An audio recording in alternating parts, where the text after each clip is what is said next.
एक बार फिर आप सभी के सामने हाजिर हो चुका हूं। 11 मिनट 4 कॉन्सेप्ट आज की लास्ट वीडियो के अंदर, और अब हम डिस्कशन करेंगे रजिस्ट्रेशन अंडर जीएसटी में। पहले 2 वीडियो हमारी इनकम टैक्स की थी, इस वीडियो में टॉपिक बात होगी रजिस्ट्रेशन। अब देखो, रजिस्ट्रेशन का चैप्टर जो है बहुत इंपॉर्टेंट चैप्टर है तुम्हारे जीएसटी में। इसमें सेक्शन नंबर 22 से लेकर सेक्शन नंबर 30 तक के सेक्शन है, और हर सेक्शन अपने आप में इंपॉर्टेंट है और हर बार तुम्हें क्वेश्चन इसमें से देखने को मिलता है। कोशिश करेंगे 11 मिनट के अंदर जो भी इंपॉर्टेंट बातें हैं वो सारी की सारी रिकॉल करने की। सबसे पहला इस वीडियो में हम डिस्कशन करेंगे सेक्शन 22 की, 23 की और 24 की। 3 सेक्शन जो इस वीडियो में डिवाइड करेंगे, और फिर सेक्शन 25 से लेकर सेक्शन 30 तक के जो सेक्शंस होंगे उसको हम रिकॉल करने की कोशिश करेंगे। नेक्स्ट वीडियो जो हमारी कल संडे को भी 3 सेशन आएंगे। संडे मेरी कोई छुट्टी नहीं होती, तुम छुट्टी ले सकते हो, मैं छुट्टी नहीं लेता, क्योंकि मुझे तुम्हारे लिए काम करना है, मुझे तुम्हें पास करवाना है। अब अगर बात करूंगा सेक्शन नंबर 22 की, तो 22 जो है हमारा वो है पर्सन लाइबल फॉर रजिस्ट्रेशन, और 23 हमारा किसका है, that is person not liable for registration, और 24 हमारा किसका है, मैंडेटरी रजिस्ट्रेशन या कंपलसरी रजिस्ट्रेशन। अगर मैं 22 की बात करूंगा, अब 22 में सबसे पहली बात ना यहाँ पे लिमिट्स निकल के आती हैं। आपको मैंने पहले भी कहा था 10 लाख की, 20 लाख की और 40 लाख की। अब ये 10 लाख, 20 लाख और 40 लाख की जो हमें लिमिट देखनी है, जो एग्रीगेट टर्नओवर है कि 10 लाख से ऊपर होगी तो मैं लाइबल बनूंगा, 20 लाख से ऊपर होगी तो मैं लाइबल बनूंगा, 40 लाख से ऊपर होगी तो मैं लाइबल बनूंगा। कहां 10 लाख की लिमिट, कहां 20 लाख की लिमिट, कहां 40 लाख की लिमिट, वो देखनी है। और दूसरी बात, ये जो है वो सिर्फ इंट्रा स्टेट सप्लाई की बात हो रही है, क्योंकि इंटर स्टेट सप्लाई अगर मैं करता हूं तो फिर सेक्शन 24 में करवाना जो है वो मैंडेटरी हो जाता है। ठीक है जी। अब देखो यहां पर जी, तो गवर्नमेंट कहती है अगर आप इन 4 स्टेट में अगर आप कोई भी काम कर रहे हो, यहां से आप टैक्सेबल सप्लाई कर रहे हो, कहां से, मणिपुर, मेघालय, मिजोरम, नागालैंड, इन 4 स्टेट से अगर आप टैक्सेबल सप्लाई कर रहे हो, तो चाहे गुड्स की करो, चाहे सर्विस की करो, चाहे गुड्स एंड सर्विस दोनों की करो, कुछ भी करो, हर केस में 10 लाख की लिमिट एप्लीकेबल होगी। 10 लाख तक लाइबल नहीं हो, 10 लाख के बाद तुम लाइबल हो जाओगे। ये 4 स्टेट के नाम दिमाग में सेट कर लेना। 6 स्टेट हैं, कौन कौन सी, पौंडीचेरी, सिक्किम, उत्तराखंड, अरुणाचल प्रदेश, तेलंगाना और मेघालय। एक बार दोबारा बोलो, याद कैसे करेंगे, PSU ATM, PSU ATM, Pondicherry, Sikkim, Uttarakhand, Arunachal Pradesh, Telangana और मेघालय। इन 6 स्टेट में तुम गुड्स में डील करो, सर्विस में डील करो, गुड्स एंड सर्विस में डील करो। हर केस में लिमिट तुम्हारी 20 लाख रुपए की एप्लीकेबल है, कभी 40 लाख रुपए की लिमिट यहां पे नहीं है। फिर 6 और 4, इन 10 स्टेट को छोड़ के गवर्नमेंट कह रही है बाकी जो भी स्टेट हैं या बाकी जो भी यूटी हैं, फॉर एग्जांपल चंडीगढ़ हो गया, हरियाणा हो गया, पंजाब हो गया, आपका फिर गुजरात हो गया, बिहार हो गया, केरला हो गया, कर्नाटका हो गया, राजस्थान हो गया, इन सब स्टेट में गवर्नमेंट करी सुनो, अगर तुम डील करते हो 7 स्पेसिफाइड गुड्स। अब ये 7 स्पेसिफाइड गुड्स कौन से हैं, जैसे कॉम्पोजिशन वाले में 8 थे ना, पति को ईंटे मारो, तो पति में ए हटा दो, यहां से ए कौन सा था, एरिएटेड वाटर, वो यहां पे नहीं आएगा। तो पान मसाला, उसके बाद टबैको, आइसक्रीम और 4 तरह की ब्रिक्स, अगर आप इनकी सप्लाई कर रहे हैं तो लिमिट तुम्हारी 20 लाख की है। अगर इन 7 गुड्स को छोड़ के किसी भी अदर गुड्स की सप्लाई करेंगे तो लिमिट तुम्हारी 40 लाख की है। अगर तुम सर्विस में सप्लाई करोगे तो 20 लाख की है, और गुड्स एंड सर्विस में डील करोगे तो लिमिट 20 लाख की है। ये लिमिट तुम्हारी यहां पे निकल के आ रही है। ये डायग्राम बहुत इंपॉर्टेंट है, बस ये पर ध्यान देना, इसको बहुत तरीके से आपको याद करना पड़ेगा। क्या बात मेरी समझ में आ रही है? लास्ट टाइम बोलूंगा, 4 स्टेट, मणिपुर, मेघालय, मिजोरम, नागालैंड, 10 लाख हर केस में। फिर पौंडीचेरी, सिक्किम, उत्तराखंड, अरुणाचल प्रदेश, तेलंगाना और फिर आपका मेघालय, इन स्टेट में ऑलवेज 20 लाख। अदर स्टेट में 7 गुड्स हैं 20 लाख, सर्विस है 20 लाख, गुड्स एंड सर्विस है 20 लाख। अगर अदर गुड्स हैं, नॉर्मल गुड्स हैं, तो 40 लाख रुपए की लिमिट एप्लीकेबल होगी। ये हमारा 22 है।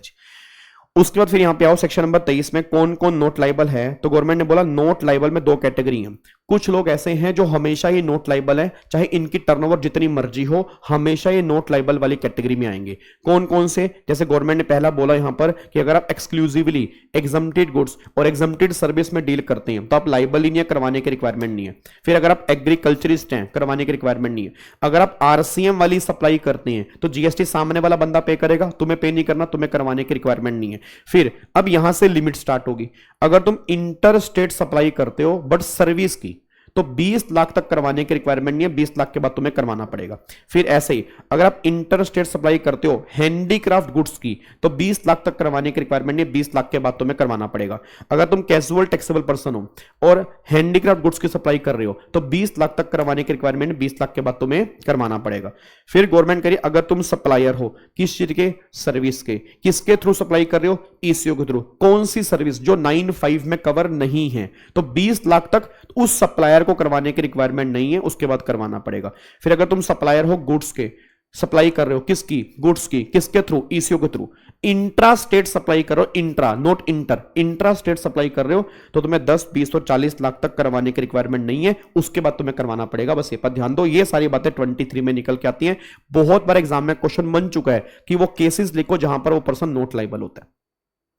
फिर अगला केस क्या निकल के आ रहा है, अगला केस यहां पे निकल के आ रहा है कहां कहां पे मैंडेटरी करवाना है, इसकी लिस्ट भी तुम्हें याद करनी बहुत जरूरी है। अब अगर मैं इंटर स्टेट सप्लाई करूंगा गुड्स और सर्विस की, मुझे करवाना जरूरी है। बस एक बार तुम 23 देख लेना, अगर मैं 23 में कवर हो गया तो लिमिट है, नहीं तो हर केस में करवाना कंपलसरी है। फिर अगर मैं कैजुअल टैक्सेबल पर्सन हूं तो करवाना कंपलसरी है, ऑब्वियस सी बात है। हैंडीक्राफ्ट केस वाले केस में लिमिट है, बाकी कहीं लिमिट नहीं है। फिर अगर मैं आरसीएम में जीएसटी पे करना है, मतलब मैं रिसीवर हूं, मैं कौन हूं, रिसीवर हूं, मेरे को आरसीएम में जीएसटी पे करना है, तो मुझे करवाना ही पड़ेगा, मैंडेटरी है मेरे लिए। अगर मैं नॉन रेजिडेंट हूं, एनआर हूं, इंडिया में बिजनेस करना चाह रहा हूं, तो मुझे करवाना कंपलसरी है। अगर मैं इलेक्ट्रॉनिक कॉमर्स ऑपरेटर हूं, चाहे मैं जीएसटी पे करने वाला हूं, चाहे मैं टीसीएस कलेक्ट करने वाला हूं। याद है सेक्शन 9(5) में ईसीओ जीएसटी पे करता था, और अगर 9(5) में ईसीओ जीएसटी पे नहीं करता था तो ईसीओ टीसीएस कलेक्ट करता था, तो ईसीओ को ऑलवेज करवाना कंपलसरी है। फिर जो टीडीएस डिडक्टर होते हैं, जो टीडीएस काटते हैं, टीडीएस कौन काटता है, पीएससी हो गया, गवर्नमेंट डिपार्टमेंट हो गया, गवर्नमेंट एजेंसी हो गया, उनको करवाना कंपलसरी है।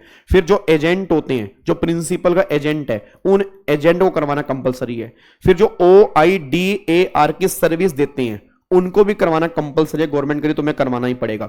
फिर याद करो ISD, जो इनपुट सर्विस डिस्ट्रीब्यूटर हैं, याद है, जो आगे से सर्विस लेकर उसका बेनिफिट अगली ब्रांचेस को पे करते हैं, ISD, उनको भी करवाना कंपलसरी है। फिर जो ऑनलाइन मनी गेमिंग की सप्लाई करते हैं, उन पर्सन को भी करवाना कंपलसरी है।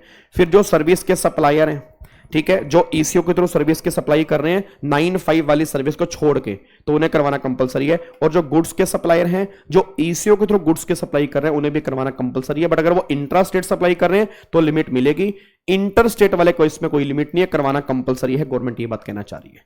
तो ये सब लिस्ट है, ये लिस्ट आपके दिमाग में होनी चाहिए, कम से कम 7-8 पॉइंट तुम्हारे दिमाग में होने जरूरी है। अब एक लास्ट पॉइंट तुम्हें यहां पे बताऊंगा। अब अगर मैंने अप्लाई किया रजिस्ट्रेशन के लिए, तुम सब जानते हो अप्लाई करना होता है ओरिजिन स्टेट। ओरिजिन मतलब जहां से मैं सप्लाई कर रहा हूं, जिसको सप्लाई कर रहा हूं वहां नहीं, जिस स्टेट से मैं सप्लाई कर रहा हूं उस स्टेट में अप्लाई करना होता है। अब गवर्नमेंट करिए, अगर तुमने उस स्टेट को अप्लाई कर दिया अंडर SGST एक्ट, तो डीम्ड है वो CGST में भी तुमने अप्लाई कर दिया। और अगर तुम्हारी एप्लीकेशन SGST एक्ट में रिजेक्ट हो गई है, तो डीम्ड है वो CGST एक्ट में भी रिजेक्ट हो चुकी है। बस ये पर ध्यान देना, ये सारी बातें आपके यहां पे निकल के आती हैं।